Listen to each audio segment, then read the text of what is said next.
Give it a minute. And we'll start. You have 12, Tony? Do you have? I do, yeah. Excellent, excellent. Well, as always, we're going to try to start on time. I am excited about this discussion. We have our friend Tony Russo, who's a sponsor and a partner in our Family Business Friday Zoom at noon program. There was a lot of activity yesterday in the State House with the budget, and we're going to hear all about that. This is a can't miss program because it doesn't matter where you are or what you do in New Jersey. Understanding the budget is essential because it is going to impact you. It's going to impact everybody. And so again, just many of you are regulars, but those who don't know us, I always like to just go through real quick who we are. So we're the Fairleigh Dickinson University Rothman Institute of Innovation and Entrepreneurship. I want to thank you all for taking time to come to our program. Our mission is to support, promote, and research entrepreneurship with a special focus on family and veteran businesses. We wouldn't exist without our sponsors, TD Charitable Foundation, Provident Bank, Sun Trust, CIANJ, Tony's organization. Some of our programs, we have student entrepreneurship programs we've had for 30 years to really help, encourage, and support student entrepreneurs. We have our Family Business Alliance. If any of you are family business members, we'd love for you to join us for our special programs and coaching and discussions. We have our Family Business Awards. Our 28th awards are coming on October 21st. And we may have an announcement. I may ask Sue to make an announcement later on, but we are, it's going to be virtual this year, but we're going to have live awarding on via Zoom and discussion afterwards. So that's October 21st, our Family Business Awards. Our Veterans Launching Ventures program is a national program where we help veterans who are or their family members who are starting a business to help them develop a business plan. And we have a small business series advising small businesses. We're very proud about our Family Business Week that we created. Our website, familybusinessweek.com. It's the 4th week in October. And we're encouraging people then and really throughout the year to identify and support family businesses. 84% of the businesses around the world are family businesses.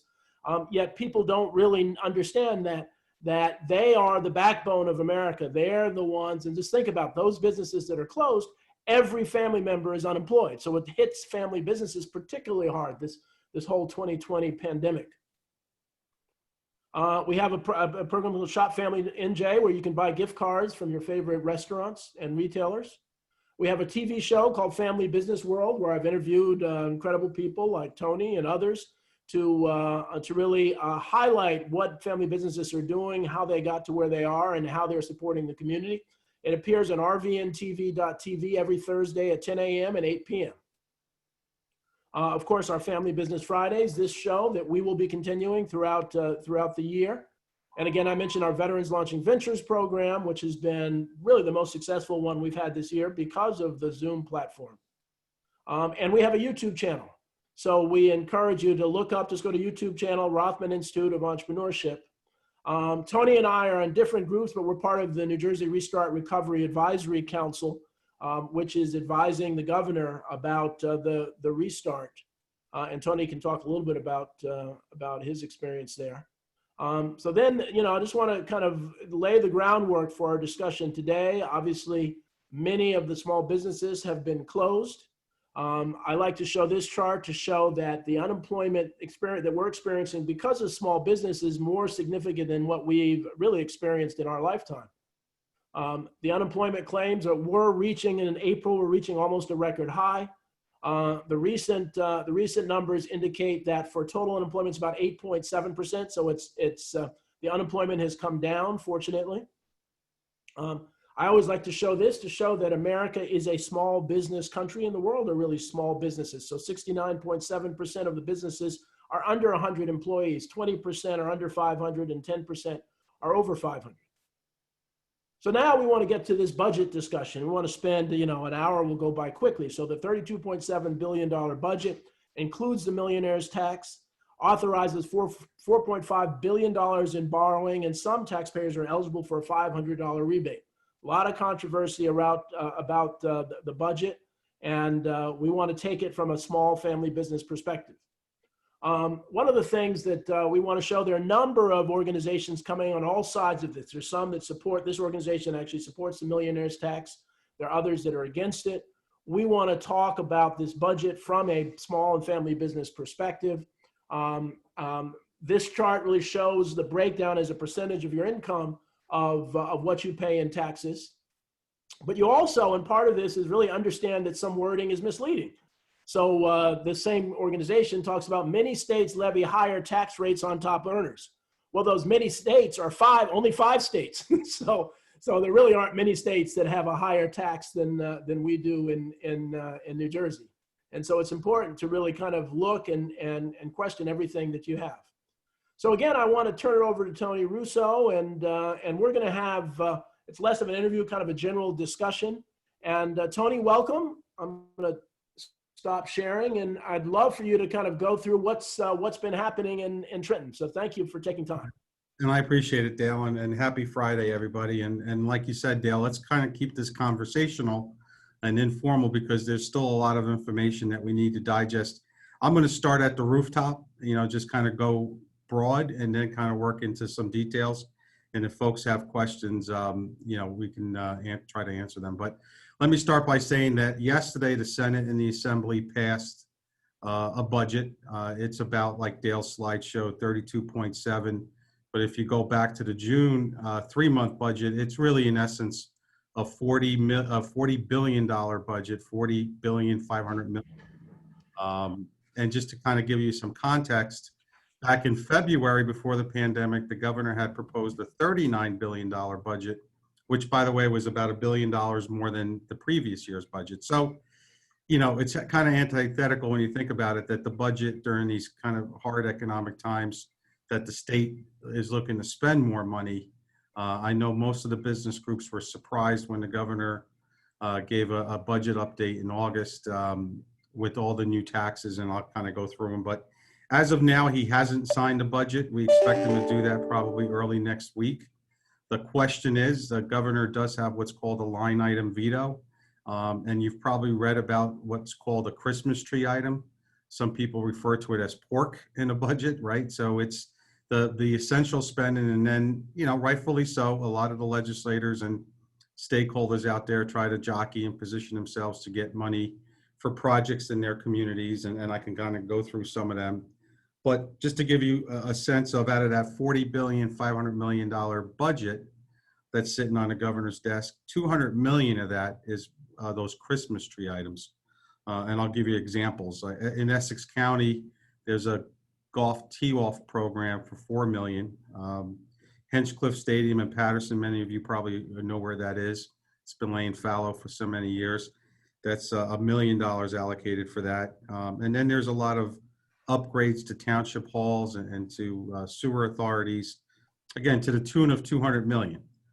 So that's a lot of money going to these special projects.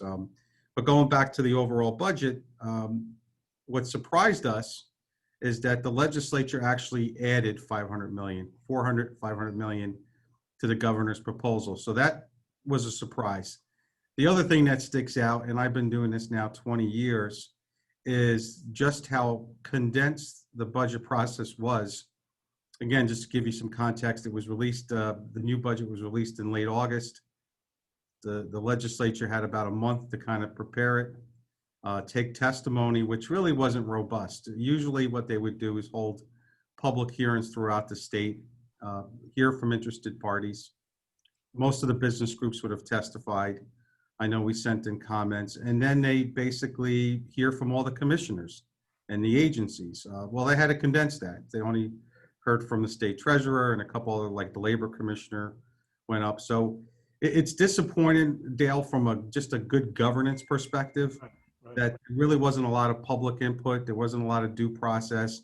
Quite frankly, there wasn't a lot of detail that was made public on how they arrived at some of these numbers. And I'll give you what I thought was kind of remarkable. About 2 weeks ago, the state treasurer gave an update before both the Assembly and Senate committees, and then the Office of Legislative Services, which, by the way, if you don't know what OLS does, they're a nonpartisan group. Mm-hmm. There are a bunch of attorneys, analysts, economists that are supposed to give this is what we see as the forecast. and they were off. So OLS had projected, 1.5 billion in additional revenues that they think will come in, where the state treasurer was saying, I think it's going to be $1.5 billion less. So the governor did propose a bunch of taxes. A lot of them you've probably read about. Obviously, Dale mentioned the ones that stuck and that are on the budget and I'll start with the Millionaires Tax. So if you're earning $1 million or more, your rate will go up to 10.75%. If this budget is signed, which I think he's going to sign it. That's supposed to raise about 400 million. And I could tell you, it was kind of interesting during the debate. A couple of legislators said, well, geez, I remember we've been working on this millionaires tax for years now. And the number had originally been like 600 million, 700 million. Obviously, I know from our end, and I talked to a lot of accountants, a lot of bankers, a lot of business owners that have since moved out of New Jersey. So whether or not they're actually going to raise that 400 million from this millionaires tax is yet to be seen. I think what you're going to see is, in my opinion, you're going to see more businesses making a decision to probably close up shop and move or relocate. Just to give you an idea, a couple of days ago, one of our members asked me, what it would take to move to Delaware. And this is a manufacturing facility that's been in New Jersey for 60 years. They're going to be subject to not so much this millionaires tax, but let me just focus on that. Because I think people in their minds think of individuals making that $1 million or more. A lot of that wealth and business really comes from small business, right? It's generational families. I mean, Dale, you're a champion of these family-owned businesses. Many of them are generational. Yeah. They built up that wealth, but what more importantly, they provide jobs. Yep. And they provide employment. And so what'll be interesting to see is whether or not these small businesses that have attained that stature will stay in New Jersey or move. So that's Tony, let me ask. So it's gross income. So it's on $1 million of gross income. So it's not after expenses or anything. Correct. That's $1 million of gross income. Correct. So I mean, one of the questions that I always ask is, why is it that it's either tax cuts or raising taxes? Why not cut taxes for the job creators and raise taxes on the people that aren't job creators? Why is it that Trenton can't separate those two? Because those are our small businesses, so they're job creators. We don't want to hurt the job creators. Why can't they break that down like that? It's a good question, Dale, and I know that the business groups all lobby and advocate for that, but for whatever reason, it just didn't resonate this year. And they didn't go in that direction, right? So you have choices, like you said, either you increase taxes or you could cut spending. We've always advocated that the right thing to do is increase the tax base, right? The number of people paying. So how is it that you can attract investment? And I thought one member said it well, that investment's going to go where it's welcomed, right? So if they feel that the state is of the position where they're going to welcome that investment, tax base grows. But unfortunately, Dale, I don't have a good answer for you. They didn't want to go in that direction. And I think it's disappointing because, again, when I think about the lack of due process and how this budget was handled, it was rushed through. I mean, we're talking about billions of dollars, billions. Mm-hmm. And what surprises me is there's really not a lot of discourse. Nobody really gets into the weeds. We're talking that much money, and yet it goes through rather quickly. So we talked about the millionaires tax. Mm-hmm. And the other one that really stung business is this corporate business tax. Mm. So a couple of years ago, Senate President Sweeney, when they were negotiating the state budget, unfortunately, they added what was supposed to be a surcharge of 2.5% that was supposed to expire, because right now our CBT rate is about 9.5%. Mm-hmm. And now with this budget, it seeks to make so Tony, for those, what's the CBT rate for those that don't know? What? Yeah, the corporate business tax rate is 9.5%. So if you're a C corp, you're paying that CBT. Right. And if you look at the three top revenue generators for the state, it's the gross income tax, mm-hmm. it's the sales tax, mm-hmm. and it's the corporate business tax. I mean, right. The corporate business tax in good days maybe could bring in $4 to $5 billion. Wow. And then the other two taxes, just to give you an idea, gross income and sales tax, that accounts for almost like 27 billion. So those are the top ones, and then you have motor fuels tax, and then you have some other taxes. But so the CBT rate, and if you are a C corp, you really need to talk to your accountants and your partners and planners, because It's going to go up to 11.5%. So it's going to be made permanent. It's going to be extended to 2023. And I looked this up, Dale, and I was surprised to find out that that would make New Jersey the second highest in the country behind Iowa. Wow. Behind At, Iowa, really? yeah, which is kind of interesting. That is interesting. Yeah. And just to give you an idea, Pennsylvania is at about 9.9%. Mhm. New York. So our neighbors were or are where we were, but unfortunately now, again, that's going to be 11.5% if you're paying the CBT. And they Wow. expect to generate about 250 million with the new tax. Yeah. So Well, those Tony, are at least we don't have to worry about property taxes, right, in New Jersey. That so right. this is on top of the crap. It's. I mean, it really is. It's crazy. Yeah, it is. And when you think about, and again, it depends on who you talk to, but the governor had proposed a whole bunch of other, what I would have called optics taxes, right? The boat tax. There was talk about that in New Jersey, if you buy a boat, you're capped at paying a sales tax of about 20,000, not whatever. So he was going to lift that cap, and that was going to generate, I think originally, not a lot of money. So think about this in context of the 40 billion. The governor's budget was going to bring in about 7 million from the boat tax, the limousine tax. So if you take limousine services, he was going to start taxing that, and that was going to bring in about 13 million. Not a lot of money. Right. So it's more the optics, right? It's okay, let's go after, limos and boats.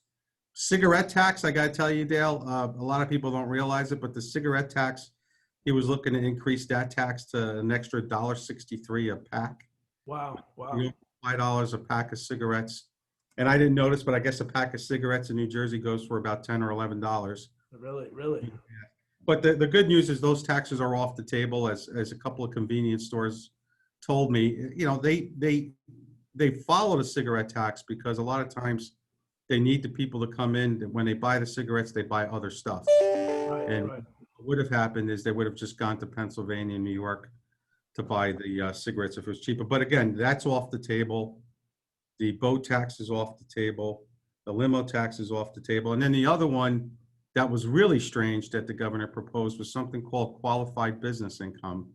So if you were, again, earning the $5 million or more and you wrote off some of your business income, this ties back to the Trump tax cuts. And the governor was pretty transparent about it. Said, look, if you benefited from that tax cut, he was going to try to collect about 75 million from, again, what's called a QBI tax. That came off the table. So the only two taxes that really stuck were the CBT and the Millionaires Tax. But then again, the governor is going to go through the budget, do a line item veto maybe on these pet projects. He can't add more to the budget. He could certainly take away. Right. And so the thought is, though, I think he's going to sign it as is, and we'll have to see. One issue that impacts a lot of the folks on the call today is, and it really was off budget, and it was signed, I guess it was late summer, but something that's called the health insurance tax, right? So everybody pays a health insurance premium called the HIT tax. New Jersey passed legislation to assess 2.5% to your premiums. And that's supposed to generate about 300 million. So just keep in mind now when you renew, right, the open cycle is like October. Right. Yeah, open enrollment. And so your taxes on the HIT side, again, the health insurance premiums will go up. Another one that's really unrelated to the budget, and I kind of could explain it because some members were confused. The gas tax is going to go up starting next Thursday. Right. Tell members, if you don't want to pay an extra dime a gallon, load up on your gasoline now, because first, the gas tax in New Jersey is going to go up 9.3 cents a gallon. So why does that happen? And this is where a lot of people don't really appreciate that. Back in 2016, when Governor Christie was around and they phased out the estate tax, and the issue was very controversial. It took months, it took a couple of years to get the gas tax increase. Then they built some language into the law that basically said New Jersey has to raise $2 billion in motor fuels taxes each year. If they fail to raise that $2 billion, they're mandated, the treasurer and the governor can raise the gasoline tax. Now, the theory is If you raise more than 2 billion, you could bring that gas tax back down. But what happened with the pandemic? People were working remotely. Right, right, People were home, right. so that we didn't collect that money. And so now, unfortunately, come October 1st, you're going to see an increase in the gas tax. But when they've never hit the number, right? It's been an increase. It's been an increase every time, right? Correct. Yep. Even before the pandemic, they didn't hit the number. And so it's counterintuitive because as vehicles become more fuel efficient, now maybe the outside folks in New York, Pennsylvania aren't going to come to New Jersey and gas up. It's going to be tough, Dale, to raise that 2 billion constantly, right? Yeah. So on top of that, the tolls went up for the Turnpike Parkway to handle some infrastructure projects. And the important thing, just going back to the gas taxes, New Jersey's mandated, and it was a constitutional, it was a ballot question back in 2016 that said that money cannot be used for anything else but infrastructure upgrades. Infrastructure, right. So that's the money and that's allocated there.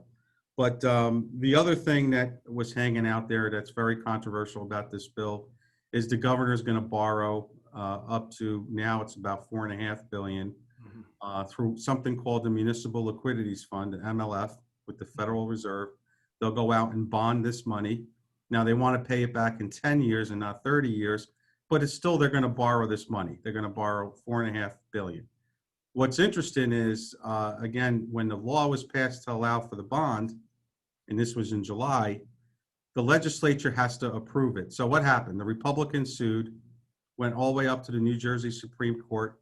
The Supreme Court ruled in the governor's favor and said, we'll allow you to borrow. You don't have to get voter approval, but here's the qualifier. You have to certify and justify that you need to borrow the money because of loss of revenues associated with COVID because of the pandemic. And that's been the battle, Dale, is we're trying to get details on how much did the state really lose in terms of revenues in the last 6 months. And on Monday, there is the commission that's made up of 4 in the legislature that has to approve it, and they're going to have a hearing. I'm hoping to testify on Monday. Okay. Hopefully they take testimony, but that rubbed a lot of people the wrong way, because if you look, going back to the rooftop, he proposes this $40.5 billion budget, and at the end of fiscal year 2021, next June, he wants to have a $2.5 billion, or I should say 2.2 billion surplus. So a lot of people say, well, why are you going to borrow if you're going to end up having a surplus? Lower the amount you're going to borrow. Right. So that became an issue. Park that for a second. The other thing that came up during the testimony, and we still don't have a clear answer on, through the CARES Act money, the state itself received, and again, depending on what you read, whether it's $3.5 billion or $4 billion that has been allocated to the state, and they in turn are supposed to give it to the counties and municipalities, and they're supposed to pay for, again, lost revenues or expenses associated with COVID. Of that $4 billion or $3.5 billion, the governor's really only spent about $200 to $300 million. Through an executive order, he's going to set up a website, an Office of Compliance. Unfortunately, it's not going to happen until October, where people were asking, well, geez, if you have this $3.5 billion parked somewhere, why not try to integrate that into the state budget? And so the answer was, well, the federal guidelines keep changing. Really don't know how that money is going to be spent. But I want everybody on the call to realize that that is good.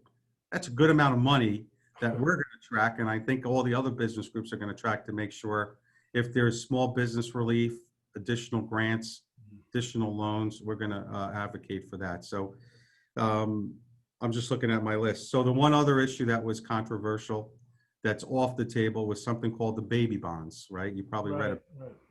And this is where, if the budget, if it was included in the budget, what the governor wanted to do, and it was Senator Booker's idea, that any child that's born to, I guess, and I forgot the threshold, I think it was maybe 75,000, I might be wrong with that number, that every baby born between October 1st and next June, the state would buy and put $1,000 into the bond market, and the hope is that he or she, when they turn 18, could then use that money for college or other expenses. That would have probably cost the state, according to the treasurer, about $75 million. But that's off the table. The legislature really didn't have an appetite for that. Right. So that's so. The other thing that was controversial, going back to the Millionaires Tax, the deal that the governor struck with the Senate president and the speaker, was starting next fiscal year, which starts next July, that people are going to get a rebate check. They're going to get a check for $500 if you qualify. And people have called it a gimmick. Why not give that money out this year? Why wait till next year? And the reason they're going to wait till next year is because guess what? Next year, and this is not on people's radar yet, but the governor's up for election, Senate's up for election, the Assembly's up for election. Right. So what happens in an election year, Dale? You know this, you've been around long enough. It's crazy. You're probably not going to see new taxes next year. Right, You know, right. It's a safe bet that come next fiscal year, and when they start thinking about FY22 budget, which will start again in February and then it'll go through June, provided that nothing else happens, you're probably not going to see any new budget increase. I should say tax increases. But so it's a little bit all over the place in terms of, and I'll kind of pause there because I know, and again, I talked about the pet projects that are in there, but you have the borrowing, you have the taxes, you didn't have a lot of detail out. The ask, and you and I have been on this mission, Dale, for a long time, like what can companies do? Right.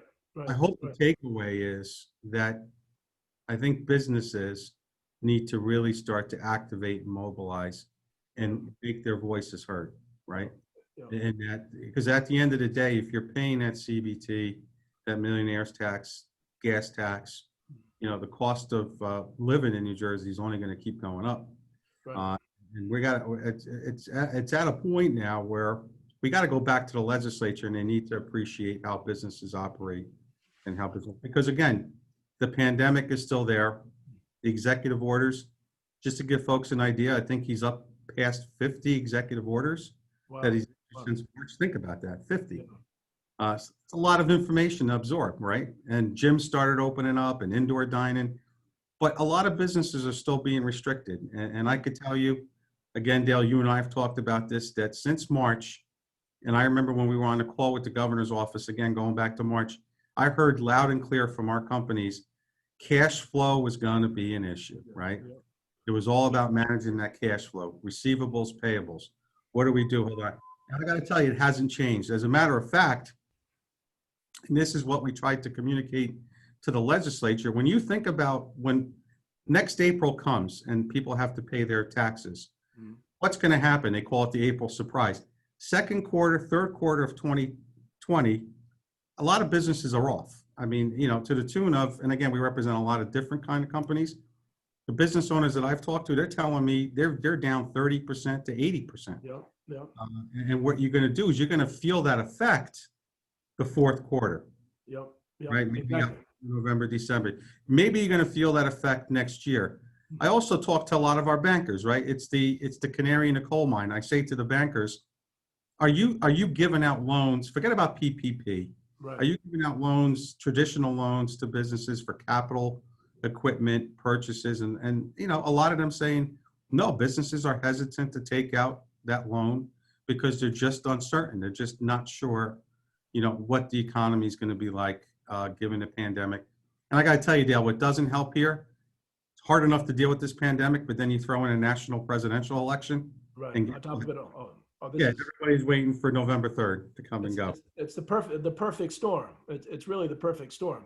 I heard on the news the other day that 90% of the restaurants, I had dinner in New York yesterday, 90% of the restaurants in New York couldn't pay their rent, their full rent. I don't know what the number is in New Jersey. And I guess as I listen to you, and nobody knows more about the budget than who's a business advocate than you do. I'm not hearing either Democrats or Republicans. And one of the things that I say is that we've got to move away from party. Really, we have to, in politics and in Washington, Trenton, they say there are no permanent friends, no permanent enemies, or permanent interests. And our permanent interests are for small family businesses, and you have big businesses as well. But I guess I'm not hearing from either side any special carve-outs we're getting carve-outs for, amusement things and other things, and carve-outs for the businesses. And if it's not this year, this is the year when businesses have suffered more than anywhere. And we have a budget, and it's kind of tone deaf to the fact that the people on this call and the people that will view this are really suffering. And I guess, and I'm not, it's not just the governor, it's like everybody. I'm lost. I don't understand how they continue to be blind to the employers in the state. What's your sense? Is it we're not yelling loud enough? We don't have lobbyists? What is it? Yeah, it's a great question, Dale. And I wish I had an answer for you, but I hate to say it, but I think we're all left scratching our heads because I think a lot of the business groups did the op-eds, did the phone calls, talked to legislators. And when you talk to a legislator one-on-one, they seem always empathetic. They always understand where you're going through.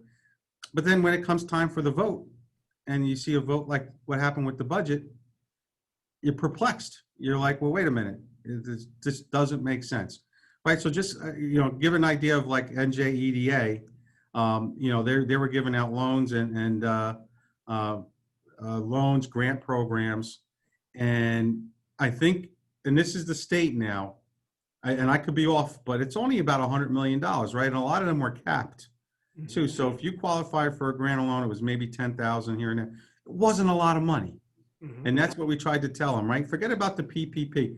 Actually, the PPP saved a lot of our companies from going bankrupt, right? The problem is, like a lot of them said, Tony, it's great. I kept my people employed, but if I can't generate the revenue, I know I'm going to have to tackle that forgiveness part. And, now they're going to have to figure out how do they capture it on their income taxes, business taxes for next year. But, I agree with you in that it's just, I've been doing this 20 years now in New Jersey. I've never seen it where there just hasn't been that due process. There hasn't been that dialogue. There hasn't been that exchange of that trade, like you said. Well, okay, if you're going to raise CBT, are you going to reduce something else? But there's more coming. And look, some of the other bills I wanted to mention now law, and this is everybody on this call should be aware of, but the governor also signed a workers' compensation bill. And what does that mean, right? And we were, again, perplexed. Basically it says that if you're an essential employee, now don't think of them as healthcare workers, it was basically manufacturers, anybody that didn't have to stop. And that worker comes down with COVID. The rebuttable presumption now in law is that it happened at your place of employment and it triggers workers' comp. I've been asked, well, what does that mean? Now, I think the language in the law, and I have to verify this, but I think your rating is not going to be impacted. But people are left, and I was just on the phone with a landscaper the other day, and he said, Tony, we had somebody come down with COVID.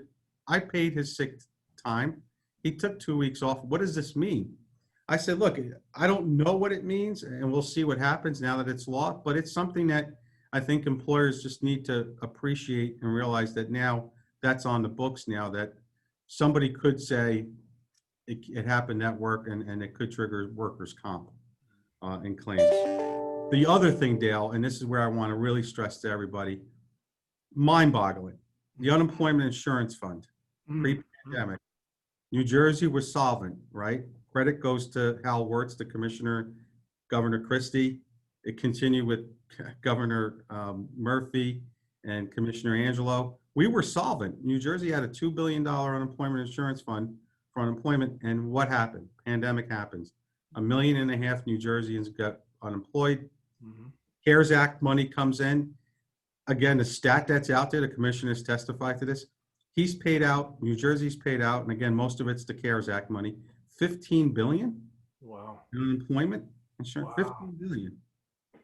So the question is, what's going to happen when the dust settles and the pandemic is over? How's New Jersey going to replenish that unemployment insurance fund? Right. That's going to be a fight because they're talking right now about a possible $900 million payroll tax. Wow. It gets back to what you and I have always said, and I really urge everybody not to be shy, know who your legislators are, voice your opinion and say, I can't survive if additional taxes are imposed on my business, if I don't have any kind of relief. And these are the things that are on the horizon that we just need to be prepared about. I mean, it's going to happen. Nobody knows when this pandemic is going to be lifted. The governor keeps extending the executive orders. And that's the part that is really unknown at this point is, when does that all end? When do we go back to whatever normal, right. New normal, what used to be? But these are things that I just want to make sure people understand. Another bill, right? that's going to probably be signed into law, passed yesterday. But New Jersey is going to be the first state in the country to ban paper bags, not just Really? not just plastic, but one single-use paper products. Really? So styrofoam, styrene. I mean, so that's a bill that was just now passed by the legislature. It's on the governor's desk, and likely they're going to sign it. And Tony, but that's the perfect example that the people who are advocating for getting rid of paper are more active than the people who run small businesses. But Correct. one of the tricks that, and I see some people are talking about politics, we as voters get so excited, and the media and others do this, about picking a party, picking a person, and our mantra is vote them out of office. But the reality is that you need to advocate for something, not against something. And we make that mistake. When we talk about politics, we're for Trump, we're against Trump. That's not the issue. The issue is we're for small business. And if there's a Democrat who is supportive of small business, then support him. If there's a Republican, then support him. But we've got to move away from that as business people, because our interests are the business. And Democrats have done good things for business, and Republicans have done good things. But I think that's an important thing that I think, you and I have been at this for a while in Trenton, so we take it for granted. You don't want to create enemies. But we as business folks, as small business people, have to really speak to that. And I don't know if you want to say more about that. Yeah, I think you hit it on the head, right? We're always reacting to things. Mm-hmm. Very reactive. I keep telling members, we got to become proactive. Mm-hmm. We got to forward, and you've done it, Dale, with the entrepreneurship program and the entrepreneurship zones. I mean, those are the kind of ideas that we need to kind of put in legislators' minds and say, this is something that businesses need. Now, we're trying, right? So just to get back to COVID, loud and clear, employers need that liability protection against frivolous lawsuits. I mean, we heard a couple of weeks ago that New Jersey's got a case now where an employee filed a court case against their employer for negligence because he felt that his coworkers had symptoms of COVID and that they weren't doing enough to protect them. It's going to play out in court. Right. And that is probably a big concern to a lot of our businesses. They say, Tony, if I do the right thing, if I abide by CDC guidelines, if I buy masks and socially distant and keep the remote workforce, but people have to come in and we put plexiglass in and I do everything right, am I still going to be sued? And you know that New Jersey is one of those states where you could probably file a lawsuit and you're going to have to play it out in court. So it's one of those things where, we just, like you said, I think business needs to get to a point where we become proactive. We need to coalesce around each other. The sad part, Dale, is because businesses are different. Mm-hmm. Like we focused on family-owned small businesses, but right. Big pharma, oil, gas, chemical. If we all stuck together as businesses, we would be the loudest voice in the state. Yeah, and I'm almost thinking really nationally that, and it's not about party, but it just seems like, there's a group of folks, regardless of party, that are for kind of, big business, and there are folks that are for big government, and the small folks, the mom and pops get, we almost need a small business party and just some group that, because they're good people. One of the realities is that it's easy to hate somebody, but you sit with somebody on either side of the bench. They're good people and they want to do well, but they are forced to listen to the loudest voices. And if banning paper from grocery stores is the loudest voice in the room and you hear crickets from small business, I know you've been doing it, but you can't do it alone. You need your businesses to really be behind you. Right, they have to go down to Trenton. Yeah, look, they have to go down to Trenton. They have to be known. I think I mentioned in one of your prior events, just to give, again, people on the call an idea of a 2-year cycle in Trenton, right? Mm-hmm. And that cycle ends next year. They hear more than 10,000 bills, right? So 10,000. They're bombarded with issues. It's up to them and it's up to us to tell them what to prioritize and what should come up to the pile. And I think that's the fight. That's where the debate happens as far as what are the priorities, what's the agenda of the governor, what's the agenda of the legislature, what is it that we want from businesses, and we have to be articulate, clear.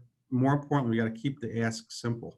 If we keep the ask simple and say, okay, we're not going to get everything, but we may get something.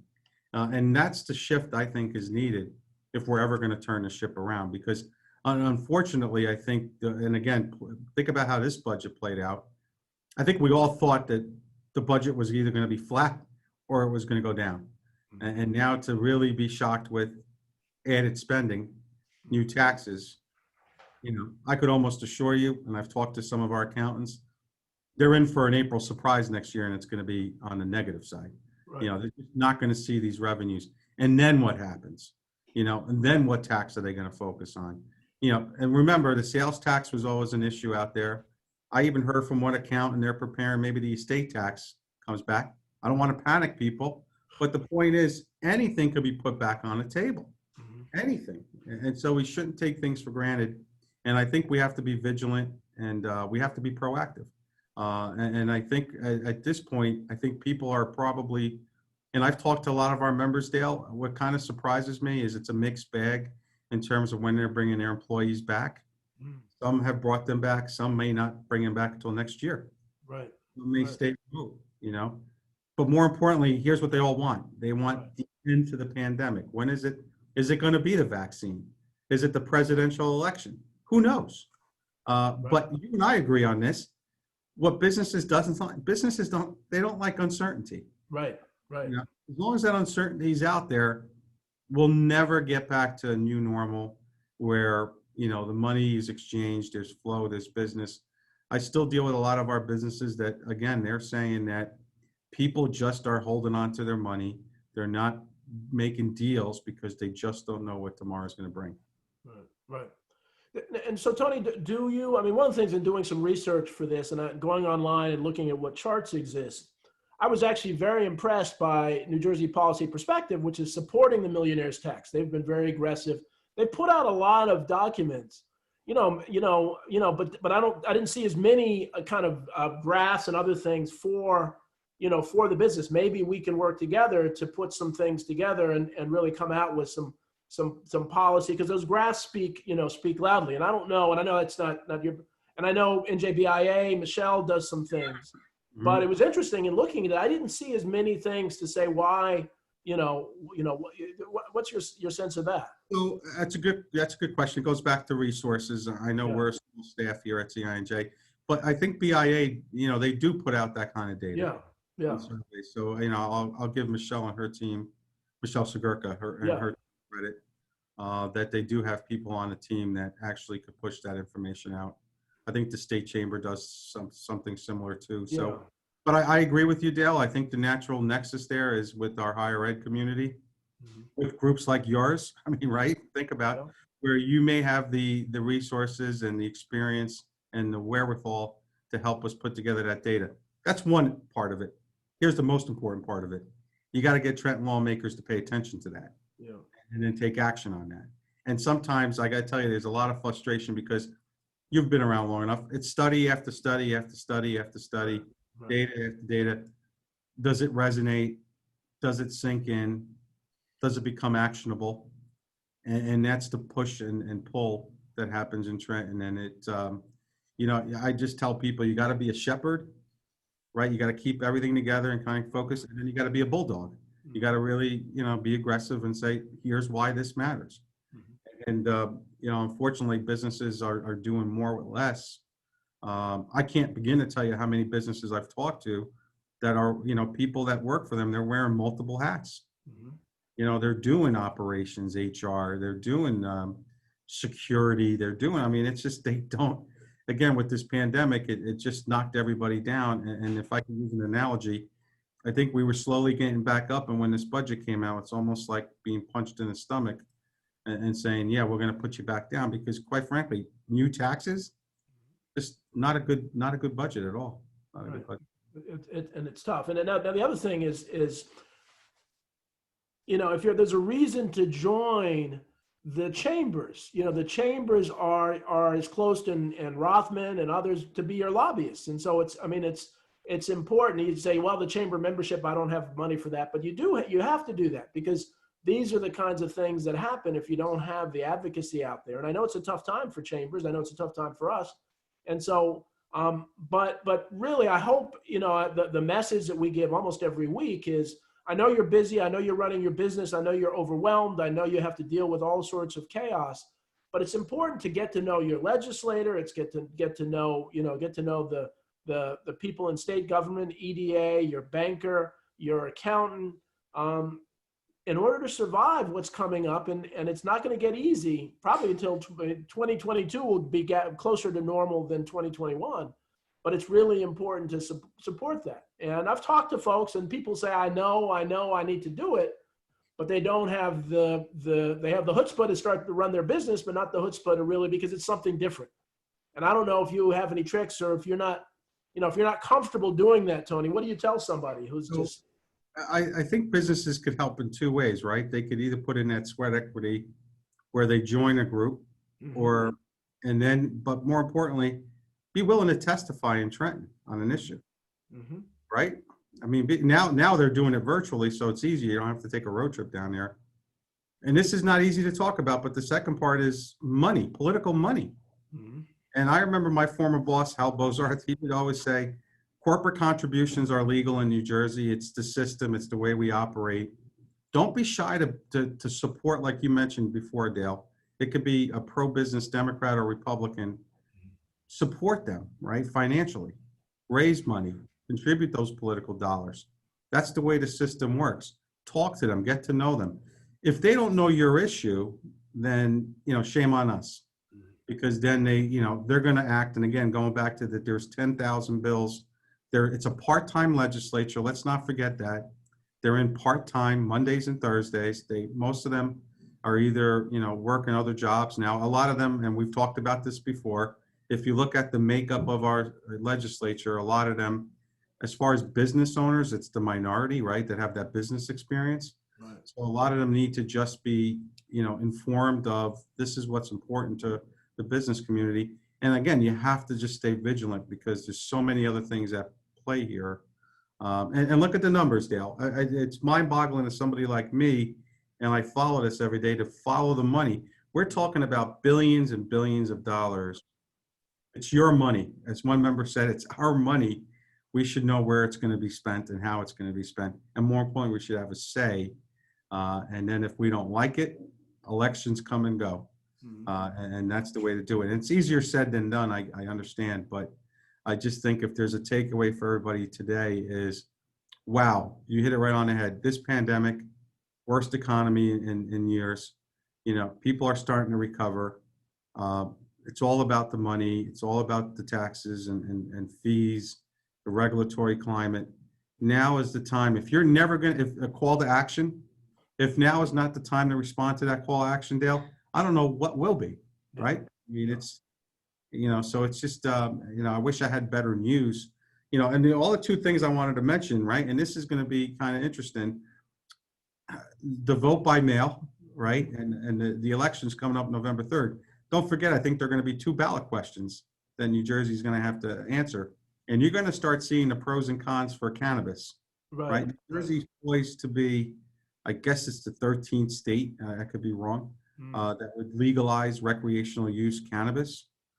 Big deal. You're going to start seeing campaign ads, pro and for, pro and against. That's one question. And then the other question is this redistricting that, it's not, it's important to people like you and I that understand how important redistricting is. Right. But think about too, the other thing that we're doing here is the census is taking place. Right. So think about that. The census is taking place at a time when people are leaving unemployed. Are they filling out the census? Why does that matter? Because federal dollars get assigned to that census. And we had an event, it was a few months ago now, where we had Tahisha Way, Secretary of State, to talk about how important the census is. And so there's just a lot going on, but I think it's important to, keep everything focused on what's important to business.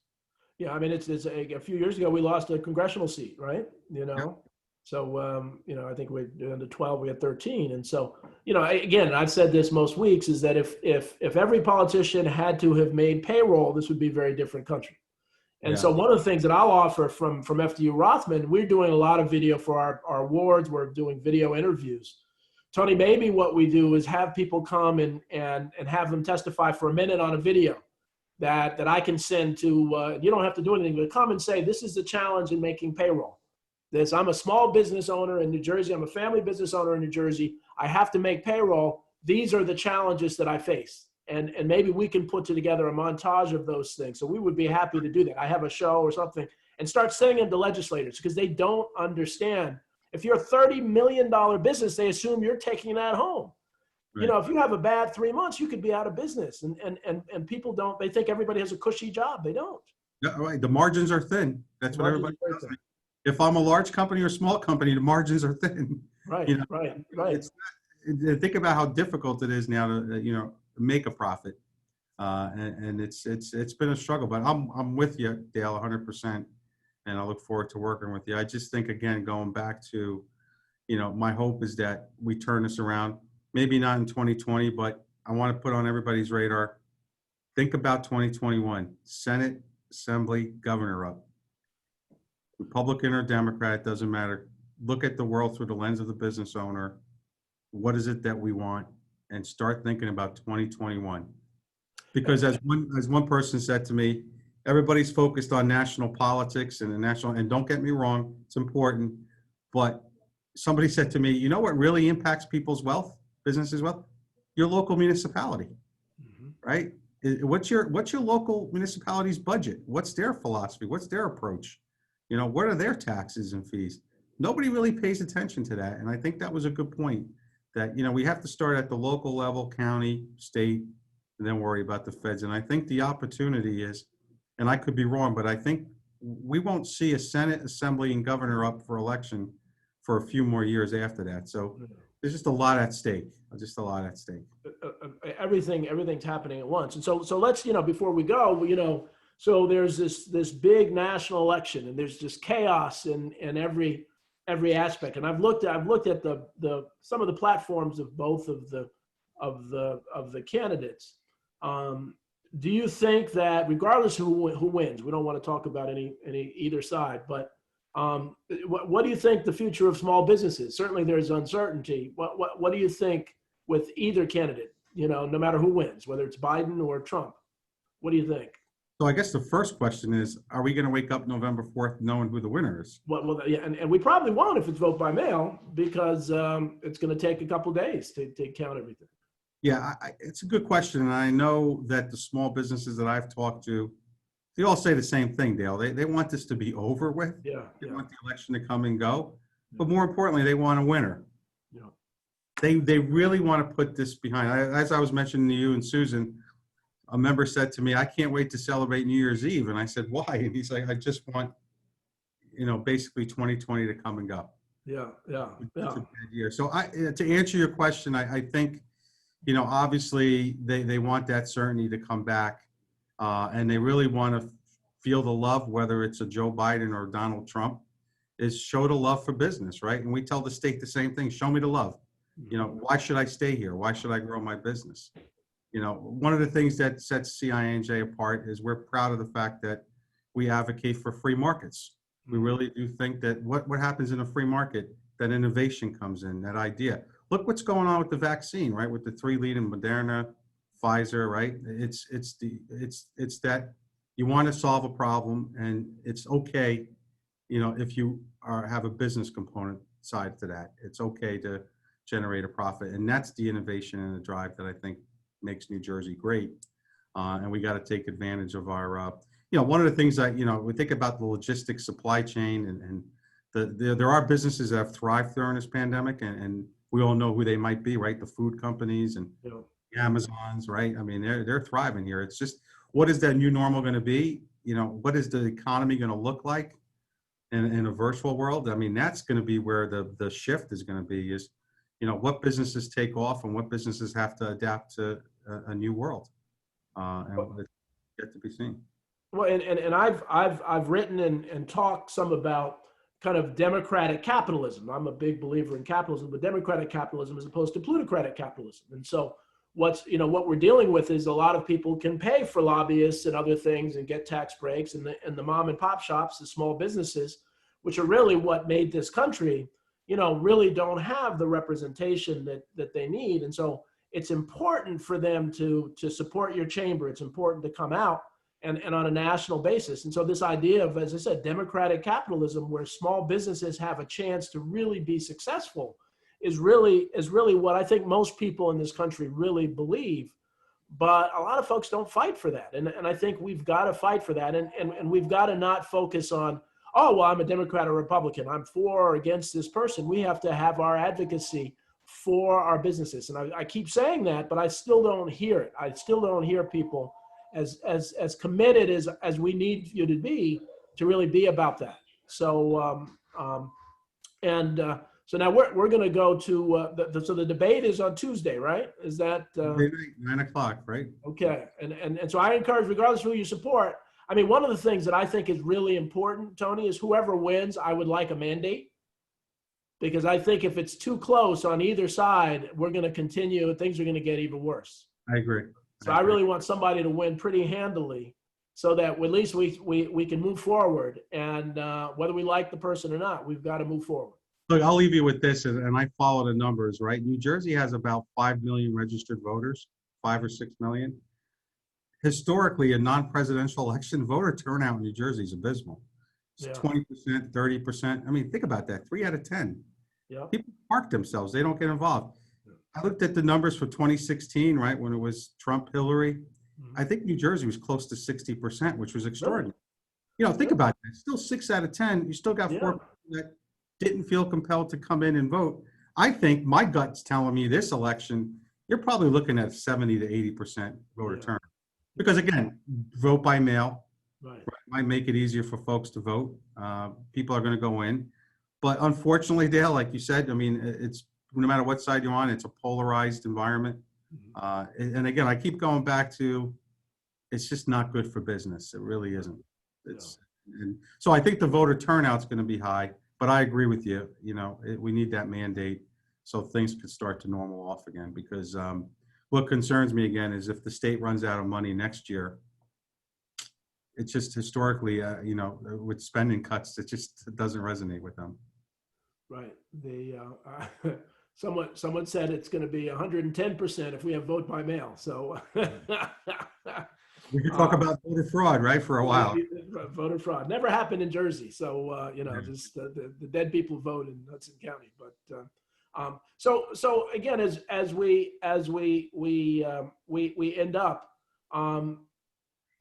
it's so important for people to speak up. And as you said, I mean, think about 40% of the people in a good year don't vote. And then we get what we get. And you've worked with the politicians. A lot of them know that. They know that I can do whatever I want. I can put in my little pet projects, and I can do, you know, I can do other things. And as long as I don't, you know, as long as nobody pays attention. Look, Dale, I think the redistricting thing, which is on the ballot, which I guess postpones it, it's not going to happen next year. I think it's so important because, in my opinion, we need more competitive districts. Yeah. You know what I'm saying? It's just, again, not being a Democrat or Republican, the more competitive the district is, the more chances that you're going to get a candidate that's going to be appreciative of who's their constituents, businesses, and residents. And again, I think that only helps our democracy and not work against it. Well, and one thing I've really heard from both very liberal folks and very conservative folks that agree on term limits.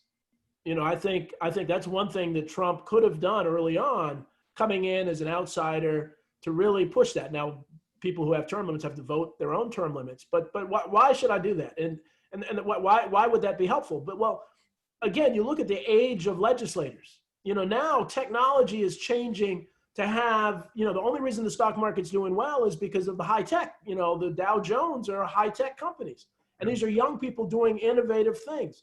We've got to get a younger group of people to be in office. And the reality now is that because of social media, it's very hard to beat an incumbent. Doesn't matter how bad they are, right? Yeah, it's almost impossible. So, you know, and you say, well, vote them out of office. And so I that's my thing. People may disagree, but I think it's time to get as much new blood as we can into the system so that we have new ideas and we're not doing the same old, and people have been there for 50 years. Complacency is not good. Yeah, complacency is not good. So let me ask you a quick question. I know we're up against time, but because members have asked me whether or not the new stimulus plan will go through. I don't see it going through before the election. I don't know. I mean, it's just. Yeah, I don't think so. It's, you know, everything stops, you know, stops. And this time next year, it's going to stop in New Jersey. Yeah. You know, nobody wants to stick unless it's going to be politically expedient. And then there's so much. I mean, just think about 2020. We'll look back on 2020. I mean, just think about all the things that are going. Now the Supreme Court justice fight in the midst of an election, you know, not to mention the pandemic fight, not to mention the international fight. I mean, I mean, now I just read about, I think in France, they're looking at for the Tokyo Olympics, that there was briberies that I mean, it's like the whole world is going crazy. And so we as small business owners, and I have my own small business consulting firm, you know, we need to be vigilant and focused and support and say, you know, I am, and this is what we're kind of our motto for our family business week is vote family business, you know, vote small business. Just whatever you do, just vote your interest and don't let the other people tell you that this is a good person, this is a bad person. So any final word, Tony? And we're at it at time. I just hope I'm right that voter turnout is close to 80% because that means people weighed in. Yeah. And look, it'd be nice to get 100%, but I don't think we're there yet, unless, And, like the gentleman says, 110%. But yeah, 110%. but no, Dale, look, it's been a pleasure to work with you and the Institute and your colleagues, and obviously, you know, the folks on the call today. I mean, it's just an ongoing battle, and we just have to stay committed and focused and not give up. You know, it's two things that come to mind. You got to persevere and you got to put in that effort. So I'll leave it at that. You've got to do it. Well, Tony, again, I just appreciate, you know, our friendship and your support, and you're just doing wonderful things. People don't know how hard you're working on behalf of the business community. So thank you all, and thank everybody for listening in. Again, this will be on our YouTube channel, so others will view in, but this is the key time. So advocate for yourself. So thank you again, Tony. Thank you, Dale. Sue and Maura, thank you, and have a great weekend, everybody. Take care. Sure. Bye-bye.